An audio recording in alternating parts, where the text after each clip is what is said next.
চলো গাইস, আজকে আমার মা বলেছে আমাকে বাজার থেকে গোশ আনবার জন্য। আর আমার টিফিনটা হাফ হয়ে গেছে, তাই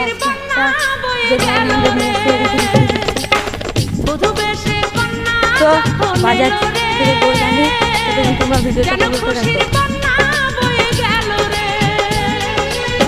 সম্পর্ক বদলে গেল একটি পলকে, কে আপন কে যে পার হলো রে।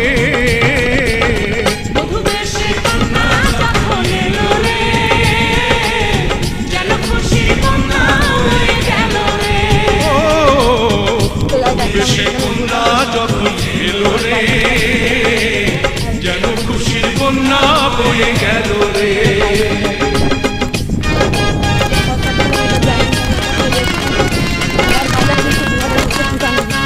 দেখো ঠিক আছে, তো আরও 7-8 কিলোমিটার জার্নি করার পর চলে এসেছি আমাদের বুহারে গোশের দোকানেও। তারপরে কাকাতার কাছ থেকে গোশ নিয়ে চলে গেলাম আমরা। তারপর আমার গোশটাও নেওয়া হয়ে গেছে, আর অনেকজন বৃষ্টি শুরু হয়ে গেছে, তাই আমি বাড়ি চলে যাচ্ছি। আর আজকের জন্য বাই, টাটা।